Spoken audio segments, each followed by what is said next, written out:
ส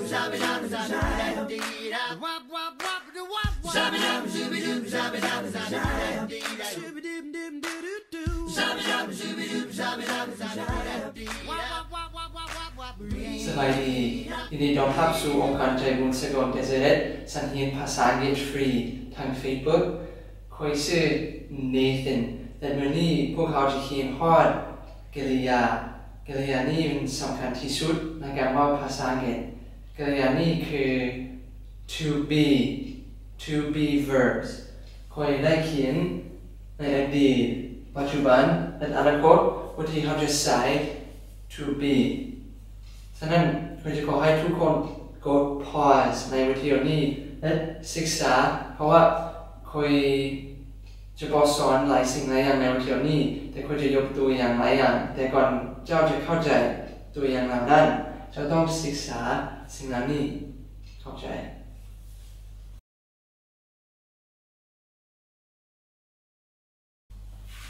โอเคฉะนั้นเราจะทบทวนสิ่งเหล่านี้น้อยหนึ่งและหลังจากนั้นคุยจะไปสัมภาษณ์คนอื่นและคุยจะเขียนตัวอย่างในกระดาษขาวโอเค so I was a teacher คุยเคยเป็นอาจารย์ I was not a teacher คุยบอกเคยเป็นอาจารย์ถ้าเราจะว่าในปัจจุบันนี้ I am a teacher คุยเป็นอาจารย์หรือ I am not a teacher แปลว่าคุยบอกเป็นอาจารย์และถ้าเราจะว่าถึงอนาคตมีสองคำ I will be a teacher แปลว่าคุยจะเป็นอาจารย์หรือ I will not be คุยจะบอกเป็นอาจารย์เขาจะใช้กับ he was she was it was ใช้กับคำก็ได้แต่เป็นสำคัญหลายวิธีเขาใช้เป็นคือและyou ซึ่งจะต้องศึกษาและคุณจะเขียนวิธีเขาผสมคำเหล่านี้ได้แบบเดียวโอเคคุณเขียนแล้วคุณจะทบทวน I was not หรือ I wasn't I am I am not I'm not เฮ็ดคอย amt บ่ได้หลายคนเขียนแบบนี้บ่ได้เลยโอเค I will be I'll be สลับ we were not we weren't โอเคเราผสมคำเหล่านี้ได้เพราะว่า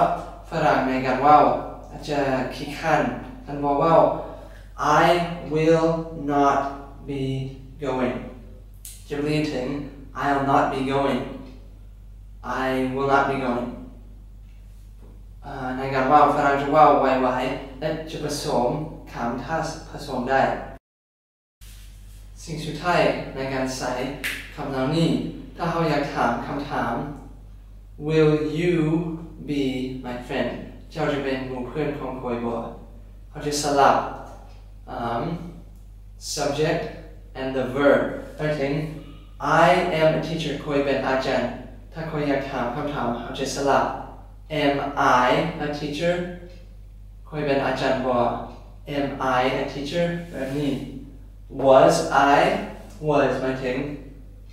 อดีต Was I a teacher คอยเคยเป็นอาจารย์บ่เขาจะสลับคำ Are they my friends เพราะว่าถ้าเราจะว่าตรงๆประมาณคำถาม They are my friends พวกเราเป็นหมู่เพื่อนของคอยแต่ถ้าเราจะถามคำถามเขาจะสลับ Are they my friends พวกเราเป็นเพื่อนของคอยบ่ฉะนั้นคอยจะไปสัมภาษณ์คนอื่นและ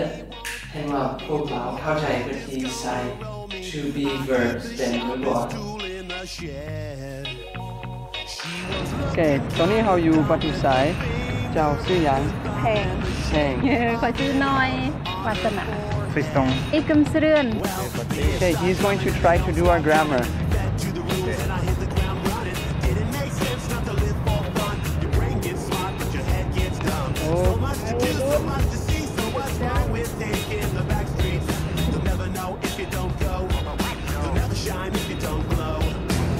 Money นี่ยอมแพ้ ยอมแพ้ ยอมแพ้โอเค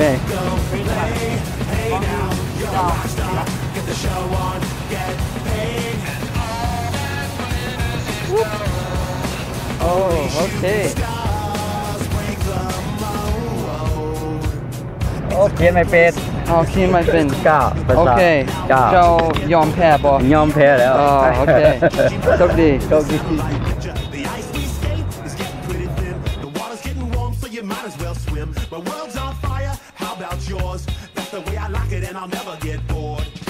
Hey now, you're an all-star. Get your game on, go play. Hey now, you're a rock star. Get the show on. โว้เก่งหลายเอาสิกลับที่ออฟฟิศนะคุยเขียนประโยชน์ฉะนั้นเจ้าสามารถฝึก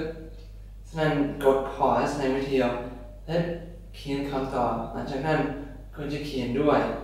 ใช้ประมาณ1 นาทีสุดดีโอ้คุยเริ่มpresent หมายถึงปัจจุบันอดีตอนาคตและนี่หมายถึงเป็นพอเป็นสุดดีโอเคคุยเขียนคำตอบเจ้าตอบถูกหรือบ่จะได้บอก weren't เป็นผสมของ were not ฉะนั้นเจ้าต้องคิดว่าในการว่าฝรั่งขี้ข้านพยายามใช้คำผสมในการว่าและการเขียนภาษาอังกฤษเข้าใจถ้ามีคำถามส่งเมสเซจถึงเราใน Facebook